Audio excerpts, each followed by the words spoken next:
Mark chapter 7. Now when the Pharisees and some of the scribes who had come from Jerusalem gathered around him, they noticed that some of his disciples were eating with defiled hands, that is, without washing them. For the Pharisees and all the Jews do not eat unless they thoroughly wash their hands, thus observing the tradition of the elders. And they do not eat anything from the market unless they wash it. And there are also many other traditions that they observe, the washing of cups, pots, and bronze kettles. So the Pharisees and the scribes asked him, "Why do your disciples not live according to the tradition of the elders, but eat with defiled hands?"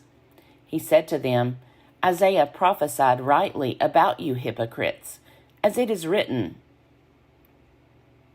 'This people honors me with their lips, but their hearts are far from me. In vain do they worship me, teaching human precepts as doctrines.' You abandon the commandment of God and hold to human tradition." Then he said to them, "You have a fine way of rejecting the commandment of God in order to keep your tradition. For Moses said, 'Honor your father and your mother,' and 'Whoever speaks evil of father or mother must surely die.' But you say that if anyone tells father or mother, 'Whatever support you might have had from me is Corban,' that is, an offering to God, then you no longer permit doing anything for a father or mother, thus making void the word of God through your tradition that you have handed on. And you do many things like this." Then he called the crowd again and said to them, "Listen to me, all of you, and understand. There is nothing outside a person that by going in can defile, but the things that come out are what defile." When he had left the crowd and entered the house, his disciples asked him about the parable. He said to them, "Then do you also fail to understand? Do you not see that whatever goes into a person from outside cannot defile, since it enters, not the heart but the stomach, and goes out into the sewer?" Thus he declared all foods clean. And he said, "It is what comes out of a person that defiles, for it is from within, from the human heart, that evil intentions come: fornication, theft, murder, adultery, avarice, wickedness, deceit, licentiousness, envy, slander, pride, folly. All these evil things come from within, and they defile a person." From there he set out and went away to the region of Tyre. He entered a house and did not want anyone to know he was there. Yet he could not escape notice. But a woman whose little daughter had an unclean spirit immediately heard about him, and she came and bowed down at his feet. Now the woman was a Gentile, of Syrophoenician origin. She begged him to cast the demon out of her daughter. He said to her, "Let the children be fed first, for it is not fair to take the children's food and throw it to the dogs."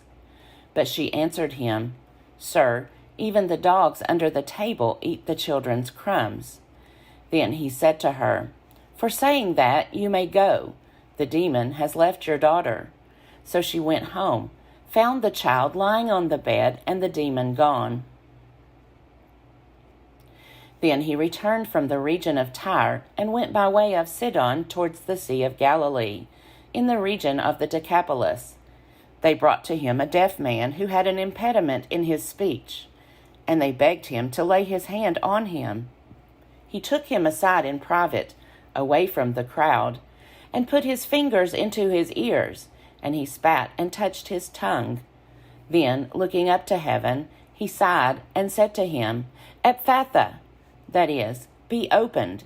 And immediately his ears were opened. His tongue was released, and he spoke plainly. Then Jesus ordered them to tell no one, but the more he ordered them, the more zealously they proclaimed it. They were astounded beyond measure, saying, "He has done everything well. He even makes the deaf to hear and the mute to speak." Mark chapter 8. In those days, when there was again a great crowd without anything to eat, he called his disciples and said to them, "I have compassion for the crowd, because they have been with me now for 3 days and have nothing to eat." If I send them away hungry to their homes, they will faint on the way, and some of them have come from a great distance." His disciples replied, "How can one feed these people with bread here in the desert?" He asked them, "How many loaves do you have?" They said, 7.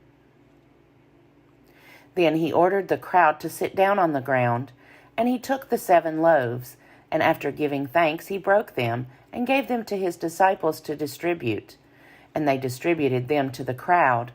They had also a few small fish, and after blessing them, he ordered that these too should be distributed. They ate and were filled, and they took up the broken pieces left over, 7 baskets full. Now there were about 4,000 people, and he sent them away. And immediately he got into the boat with his disciples and went to the district of Dalmanutha. The Pharisees came and began to argue with him, asking him for a sign from heaven to test him. And he sighed deeply in his spirit and said, "Why does this generation ask for a sign? Truly, I tell you, no sign will be given to this generation." And he left them, and getting into the boat again, he went across to the other side. Now the disciples had forgotten to bring any bread, and they had only 1 loaf with them in the boat. And he cautioned them, saying, "Watch out, beware of the yeast of the Pharisees and the yeast of Herod." They said to one another, "It is because we have no bread." And becoming aware of it, Jesus said to them, "Why are you talking about having no bread? Do you still not perceive or understand? Are your hearts hardened? Do you have eyes and fail to see? Do you have ears and fail to hear? And do you not remember? When I broke the 5 loaves for the 5,000, how many baskets full of broken pieces did you collect?" They said to him, 12. "And the 7 for the 4,000, how many baskets full of broken pieces did you collect?" And they said to him, 7. Then he said to them, "Do you not yet understand?" They came to Bethsaida. Some people brought a blind man to him and begged him to touch him. He took the blind man by the hand and led him out of the village. And when he had put saliva on his eyes and laid his hands on him, he asked him, "Can you see anything?" And the man looked up and said, "I can see people, but they look like trees walking." Then Jesus laid his hands on his eyes again, and he looked intently, and his sight was restored, and he saw everything clearly. Then he sent him away to his home, saying, "Do not even go into the village." Jesus went on with his disciples to the villages of Caesarea Philippi, and on the way he asked his disciples, "Who do people say that I am?"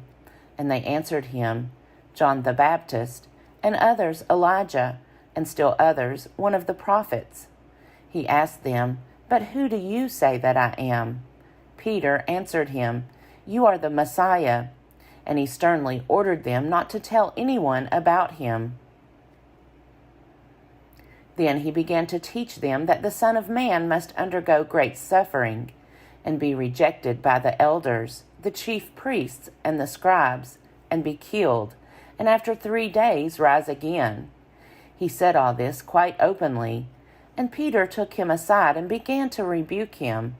But turning and looking at his disciples, he rebuked Peter and said, "Get behind me, Satan, for you are setting your mind not on divine things, but on human things." He called the crowd with his disciples and said to them, "If any want to become my followers, let them deny themselves and take up their cross and follow me. For those who want to save their life will lose it, and those who lose their life for my sake and for the sake of the gospel will save it. For what will it profit them to gain the whole world and forfeit their life? Indeed, what can they give in return for their life? Those who are ashamed of me and of my words in this adulterous and sinful generation, of them the Son of Man will also be ashamed when he comes in the glory of his Father with the holy angels."